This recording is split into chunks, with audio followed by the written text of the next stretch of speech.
The Cavaliers were scorching the Nets early in game 2, but Miami didn't back down and went on a run of their own to close to win the 2 points in the fourth quarter. But Donovan Mitchell was dominant to close the game and ultimately sent the Heat back home down 0-2 in the series. We break down the loss on today's episode of Locked On Heat.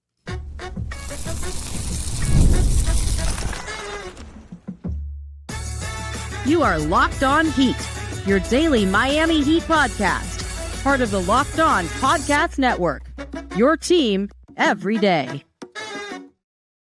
All right, welcome to Locked On Heat, your daily podcast on the Miami Heat, whether you're tuning in on YouTube or on your favorite podcast app. Thanks for making Locked On Heat your first listen every day. I'm Wes Goldberg here with David Ramil. Both of us are credentialed Heat media members who cover this team every day. For daily content on the Heat, click that subscribe button on YouTube. Make sure you are following us on your podcast app.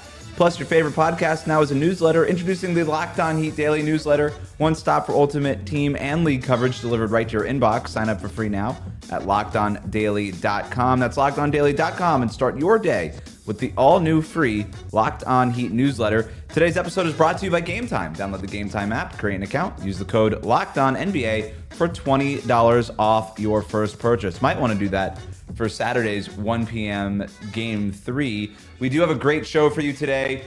We'll get to a surprising new rotation from Erik Spoelstra and questions about whether or not this playoff run is even worth it. But first, David, we're recording this Wednesday night after the Heat's Game 2 loss to the Cavs. They were down by as many as 19. They did fight back, made it a 2-point game late, but they could not pull it out. Donovan Mitchell closed it out for Cleveland. Miami falls to down 0-2 in the series. What was your big takeaway from this one? Just Donovan being so impressive down the stretch. Miami was very valiant in this effort.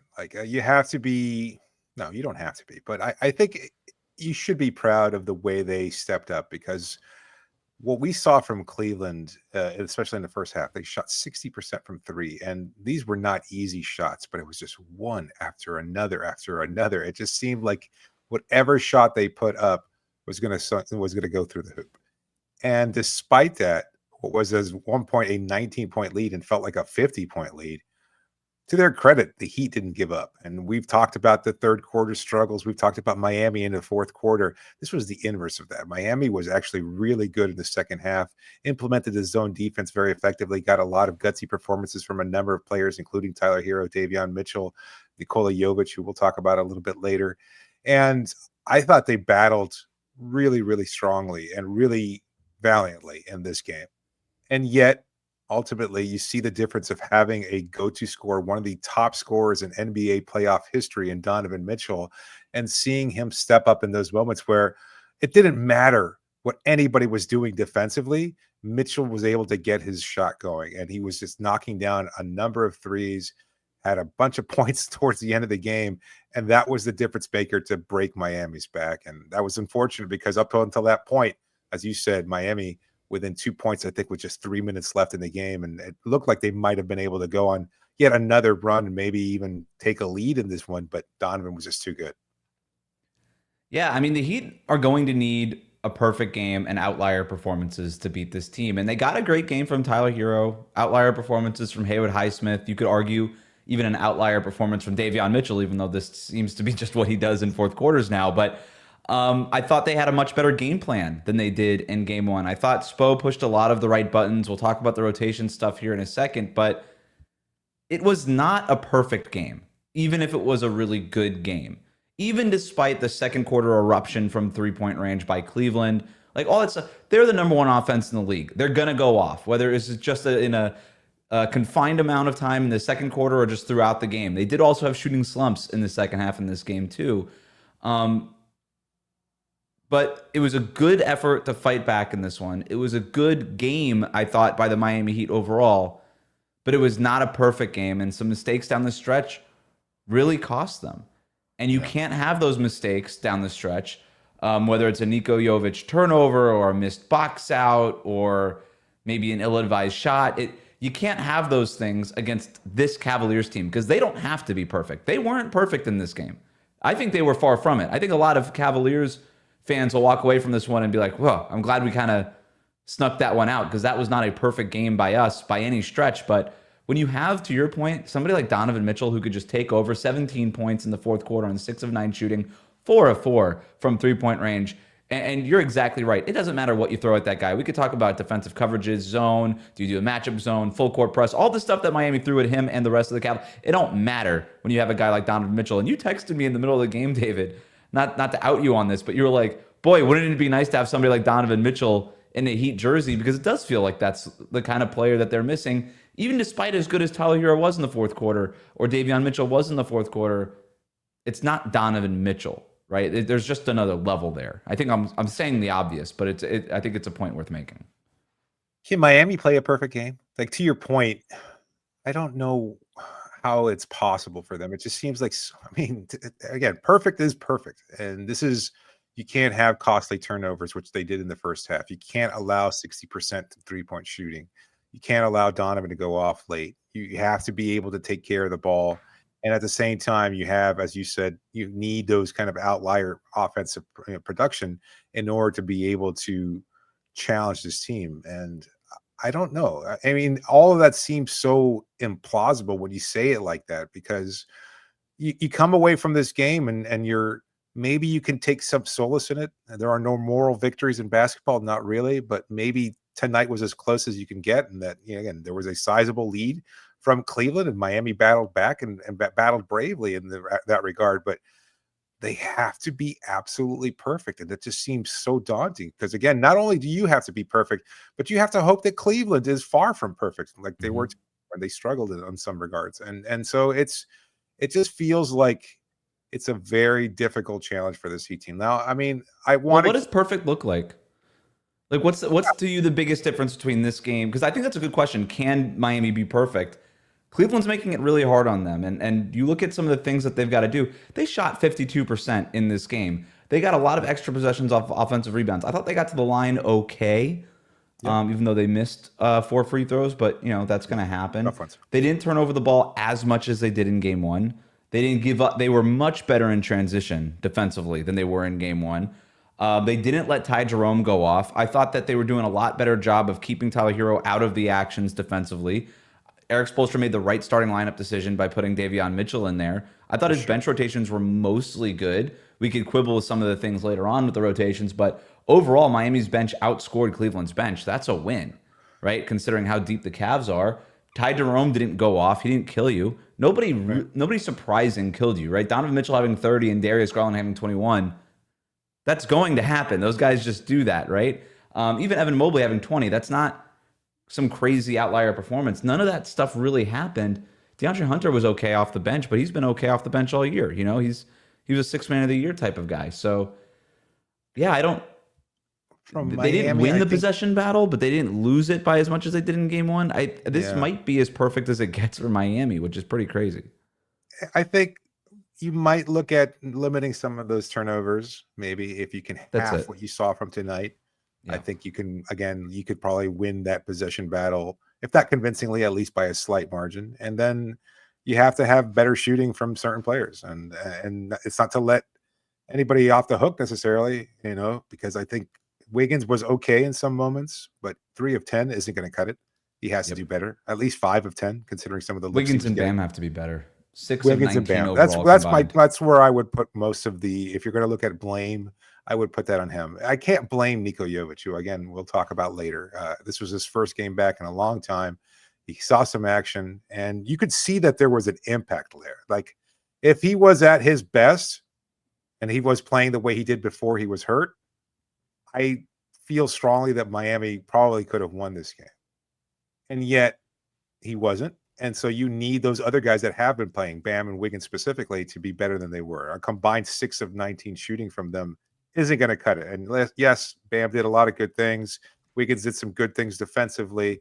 It's not enough. You need to be more productive out there as scorers. It was rough for Nico. I mean, we mentioned the turnovers. The Heat had no turnovers in the fourth quarter, and that was a big, up until the 3-minute mark of the fourth quarter. And that was a big reason why they were able to kind of climb back into the game. No turnovers until about 3 minutes left in the fourth quarter, and then Nikola Jovic had 2 turnovers in that final 3 minutes. That was pretty bad. But I'm with you. Missed You a can't couple put of wide open 3-point shots. Yeah. So it was a rough last few minutes for him. But to your point, if you're asking the guy who hasn't played since the end of February to save your season or to save you in a playoff game, you have bigger problems. And I think Bam and Wiggins not being very good, and Wiggins just not being on the floor at the end of this game because he was so bad. They actually had Highsmith and Nico in over Wiggins. That's sort of where things went wrong. But a smart decision from Erik Spoelstra in that regard, though. I think going with Haywood. Yeah, okay, that was the right choice. And I mean, at first I was questioning it, but he was knocking down a 3-point shot. He played some pretty solid defense overall, and he wasn't costing Miami in any way. So, and it's easy to look back on Nico unraveling in those last 3 minutes and say, well, of course you shouldn't have had him in there, but you don't know that's going to happen, because I thought he was actually being really impactful for most of his 25 minutes. It was just he still wound up with a positive plus minus, while he was out there in 25 minutes. So for the most part. All right, we're going to get into a little bit more of a specific rundown of the game. We'll talk about what the starting lineup did, Erik Spoelstra's rotations, and then some of the swing moments in this game after this here on Locked On Heat. Today's episode is brought to you by Amazon Fire TV. Did you know that your Fire TV is also an Xbox? You can turn any TV into your gaming entertainment hub with Fire TV Stick 4K devices. No console required. Just grab your paired controller. You can subscribe or sign in to Xbox Game Pass Ultimate with EA Play included, and you're ready to play. You can dive into hundreds of premium titles from EA Sports College Football 25 to Avowed and Call of Duty Black Ops 6 as easily as you stream your favorite shows. It's gaming made simple, and it's all on your Fire TV. With 4K streaming, you can watch more than 1.5 million movies and TV episodes from your favorite subscribed services like Netflix, Prime Video, Disney Plus, Max, and so much more. And listen, if you have little to no gaming experience, well, now this is your great opportunity. This is a great option to start playing Xbox and catch up to some of those great games that are out there. Head to Amazon.com/Fire TV Locked On. That's Amazon.com/Fire TV Locked On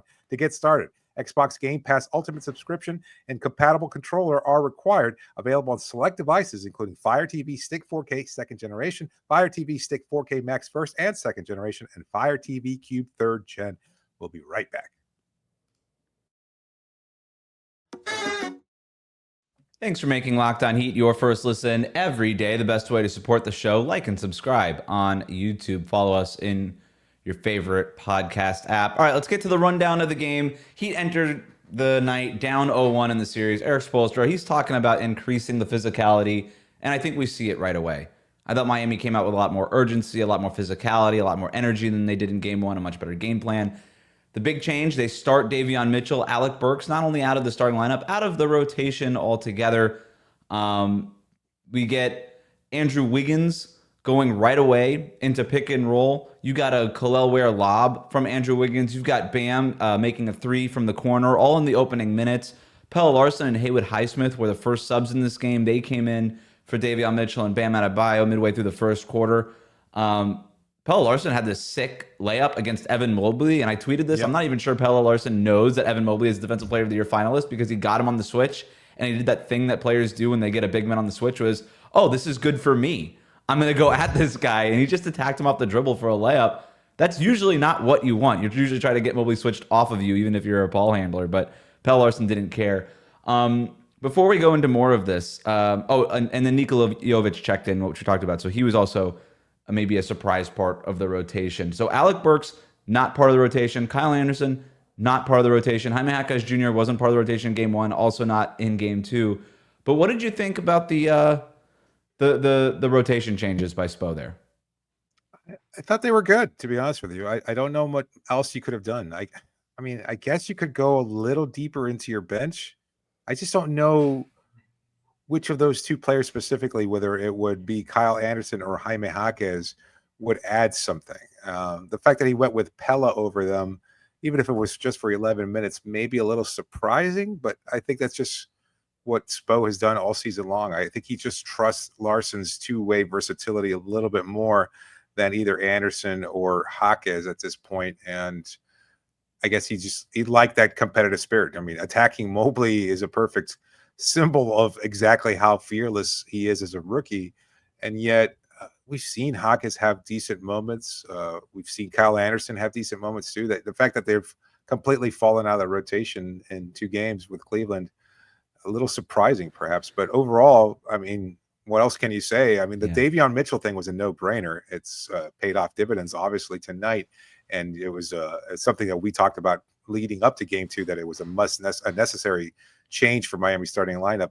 And then you want to see what you can get from Nico. Again, to your point, as you said earlier, and as I said, I thought he was impactful. Like, we saw good things from Nico, fearless in attacking the rim, pulling the ball down on rebounds, providing some solid defense with that size. Not necessarily known for his versatility defensively, but he's improved in that regard. A nice contest on a Garland layup in the second half. I think in the zone, I think he was a big part of why the zone defense was working as well as it did in the second half for the most part. So he stepped up in that regard, and I think it was a solid outing for the most part. If he knocks down a couple of those 3-pointers, and I know that makes all the difference, he was 1 of 8. Like, that can't happen again. But if he knocks down a couple of those, goes 3 of 8, like, this is a completely different game. And I think we'd be talking about him being like a welcome sight for Miami, and somebody who would probably get even more minutes in game 3.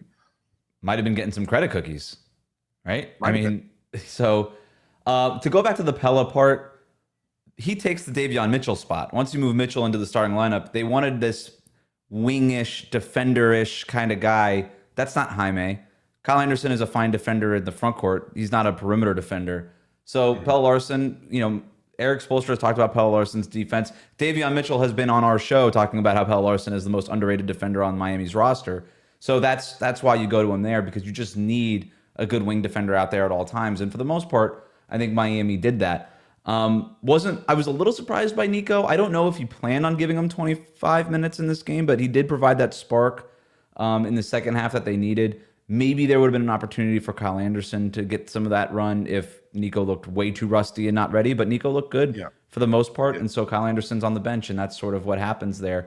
The other takeaway I had here was that the Heat made all the adjustments that we talked about. They did all of it.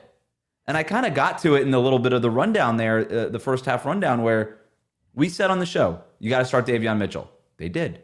We said on the show, you got to use Tyler Hero in screens more. They did. We said on the show, you got to use Andrew Wiggins as a pick and roll ball handler more. They definitely did that. Wiggins was their primary pick and roll ball handler for most of this game. They did all the things that we asked them to do, and they still fell behind by 19 points. So it's just, again, goes back to that. It's going to take a perfect game, maybe even something like literally a perfect game for them to compete. That said, they were competitive for a while. Then the floodgates open up. The Cavs shot 14 of 23 on 3-pointers in the first half. They led 68-51 at halftime. They're rolling in for most of the third quarter. They're up 91-72 with 3.5 minutes left in the third quarter. But the Heat kept fighting, and they got to within single digits. They go on a 20-7 run from that point to get back into single digits. Then 2 big offensive rebounds in the fourth quarter by Bam and Nikola Jovic lead to back-to-back threes by Haywood Highsmith and Davion Mitchell. The Heat are within 6 halfway through the fourth quarter. Hero makes a layup. It's a 2-point game with 4.5 minutes left. And that was as close as Miami ended up getting, even though they hung around there for a while. But that's when Donovan Mitchell checked back in. And that was essentially the game in retrospect, right? He comes in, scores right away. All right, crowd gets into it.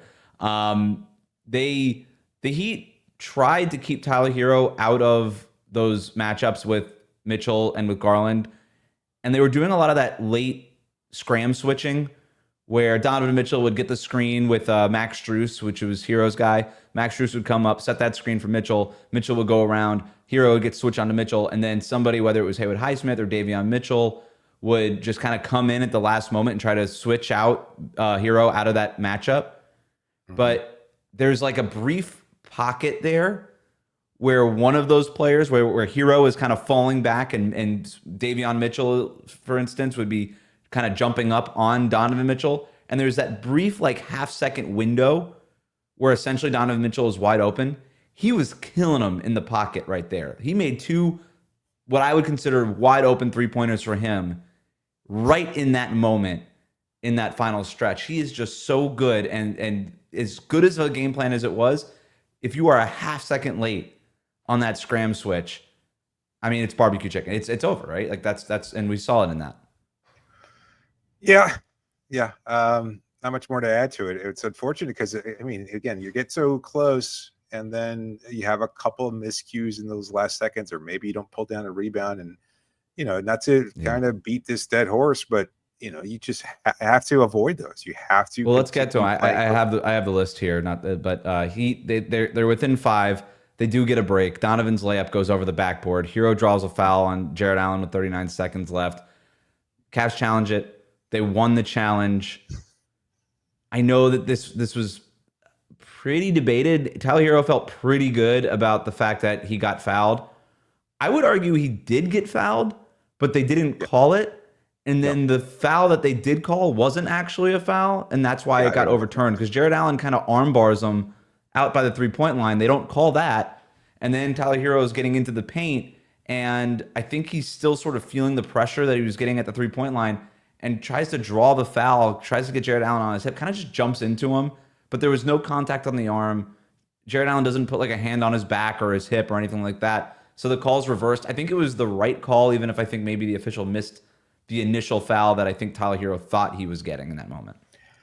I never want to hear another explanation from Tony Brothers ever again. One, like, he cannot differentiate between the word successful and unsuccessful. I have never heard such fantastic mumbling in all my life unless it's done on purpose. Like I couldn't tell. And I think Eric Reed. What's that? It was a rough night for Brothers on the mic. Yeah, I mean, it always is a rough night for Tony Brothers, but to not be able to say it's a successful challenge or an unsuccessful, but he was like, that was just like, it's not one word. You can separate them. I get it. It might be tough. There was that other call where I don't know. Maybe again, he's an NBA ref and you can't argue that, like, that Miami was charged a timeout, even though it was a successful challenge. And then it was like, what's going on here? I mean, everything just seemed like he was muddling up as much as possible. On that Hero foul, you're absolutely right. Like, I didn't see that he was jumping into Allen that much, not in an egregious way. Certainly not any more than Donovan Mitchell does when he's trying to draw contact, or Darius Garland when he's trying to draw contact. Like that's pretty much the norm for any kind of jump scoring shooter. And I thought, moreover, like, you could have noticed that he was clearly fouled on the drive when he put the ball down in the first place. So he could go back and say, you know what? I'm so confused about what you can reverse and can't reverse, because sometimes on these challenges, if they see something they didn't call, they can reverse that. And then sometimes they can't. I don't know if it's just like only out of bounds things, or I have no idea. I'm so confused by these rules with these. Look, the right call would have been a no call, right? Even the arm bar out on the perimeter. It's playoff basketball. Like, give the defenders some, like, let them do something out there, But the right call would have been the no call. But because you called it, then at that point you do call the obvious thing on the. I just don't understand what's reviewable anymore, and that's why I'm a fan of just get rid of the stupid challenges. I hate them. I don't think they've ever actually impacted the result of a season, like, ever. And it's different than in the NFL where that does happen, right? Like a bad pass interference call or a catch or a no catch. Like, ask the Saints from like 3 or 4 years ago. Like, would they have won the Super Bowl? Whatever, that's a different thing. But I just don't think the challenge needs to be a thing in the NBA. It will never and has never materially impacted the winner of the championship. It doesn't matter. Anyway, that said, back to the rundown here as we close it out. The Cavs win the challenge, but the Heat win the jump ball. So they rule it just a jump ball, which is another telltale sign that the refs have no idea what's happening when they just say jump ball. I don't know whose possession it is. But the Heat win the jump ball. Jovic gets it. Airballs a wide open 3. I had an issue with this because Davion Mitchell, I thought, passed up an open layup at the rim. They're down 5 in that moment. Just take the layup. That gets you within 1 possession. But Jovic was wide open in the corner. It's not a terrible decision, but I would have preferred just take the layup. But it is what it is. Then Jovic throws the ball away on an inbound. That was awful. That was tough. And that was pretty much the game. Tough there. Tough way to end this game. Any final thoughts before we move on to listener questions? Let's just do it now. Listener questions. Did the Heat make a mistake by making the playoffs in the first place? We're going to talk about that next here on Locked On Heat.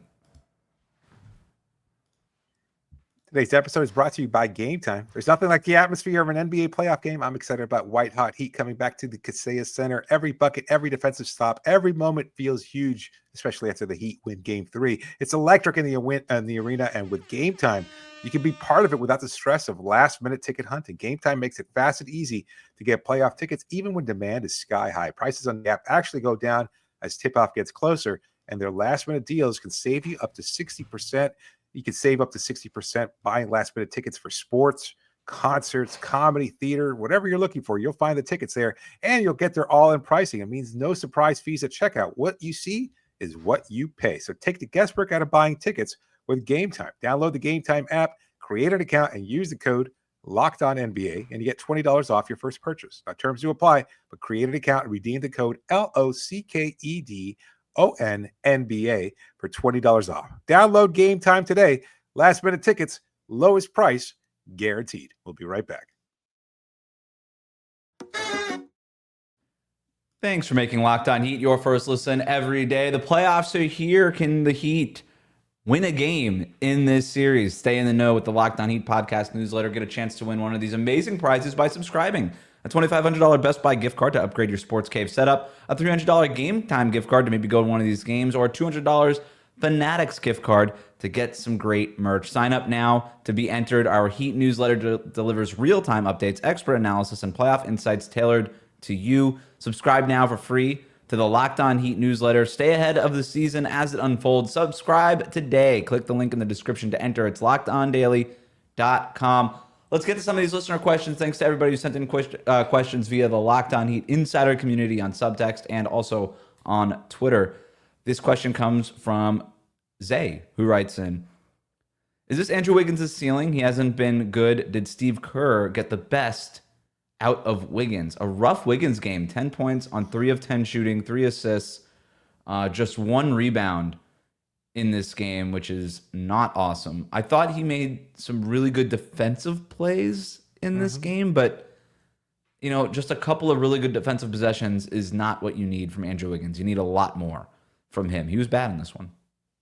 I don't want to play armchair psychiatrist, but that's exactly what I'm going to do. I saw him pregame, and when the cameras cut to him a few times, and I got to be honest with you, maybe this is just his demeanor or this is who he is, but he looked a little afraid of the moment. Like maybe I'm reading into it, but just he didn't seem comfortable. Like you want to have a little attitude, a little cockiness, a little confidence out there, and that just does not seem like what Andrew was capable of before the game, and certainly just wound up playing that way. I would have gladly been wrong, but unfortunately the results kind of fed my preconceived notion of what I read into his appearance or his demeanor pregame. And I feel like, to answer the question, I don't know that Steve Kerr got the best out of him because we've seen big Wiggs games before, but it's also easier when you're not expected to carry the team. When you've got Steph Curry and Klay Thompson and the guys who have won championships, and Draymond Green, who's always going to be the emotional barometer for that Warriors group, you can go ahead and play freely and the expectations aren't as heavy. In Miami, you have to be a 20-point per game scorer. You have to be that third star. And I don't know that he's up to that challenge necessarily. So is this his ceiling? It might be. He's probably better suited to be a third option on a team, and that might be as good as it gets. And tonight, he wasn't even that.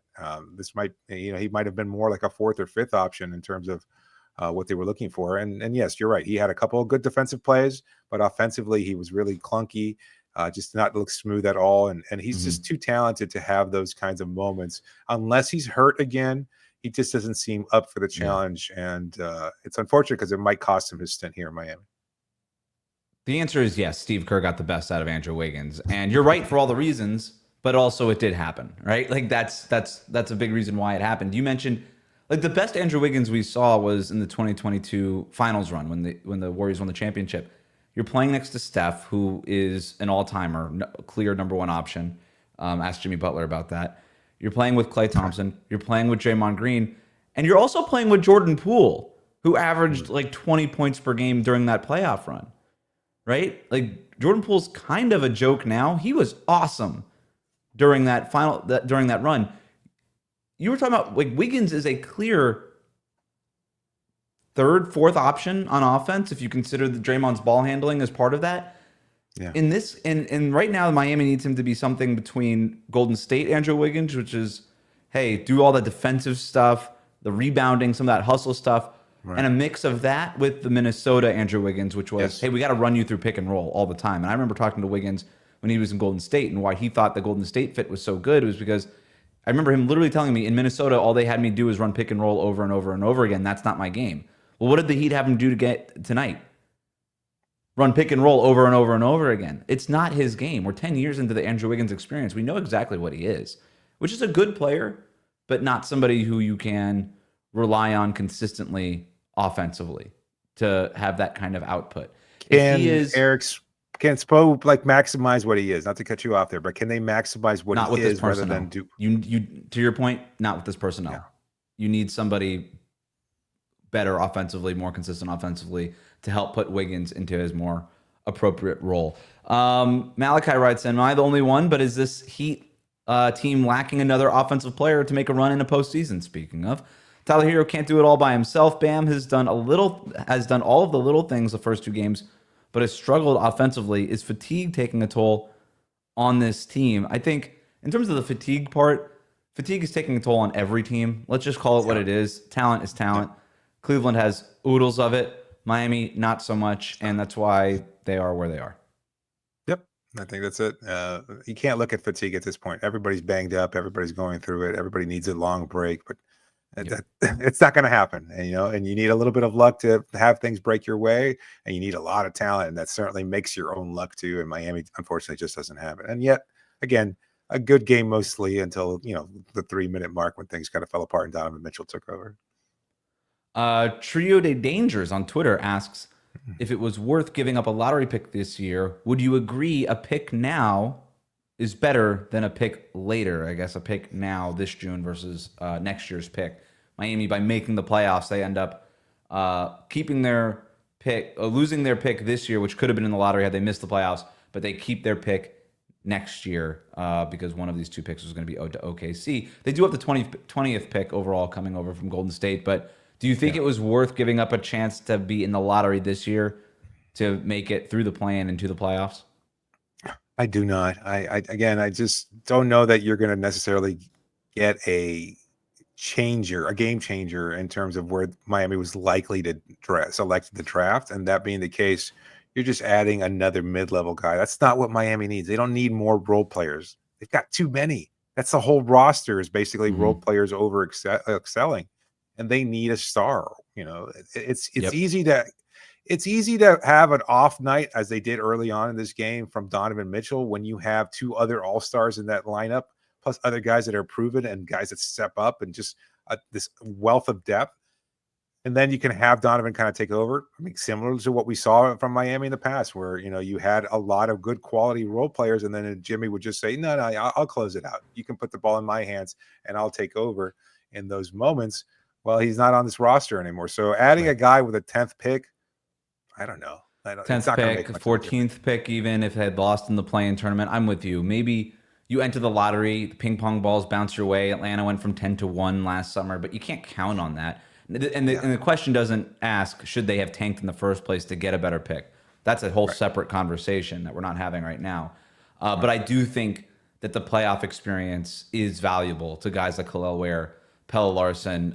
Jonah writes in, I'm fine with the playoff experience. Tyler grew a lot last year because of it, and I'm especially happy for Khalil and Pelle. I think that's a really good observation. I think Tyler Hero did grow a lot from having to be the number 1 option against Boston in that first round, and I think you saw some of the results of that this season. Now, we'll see what that means for some of these Heat youngsters going forward. But that'll do it for us today. Thanks for making Locked On Heat your first listen every day. Like, comment, and subscribe on YouTube. Follow us on your favorite podcast app.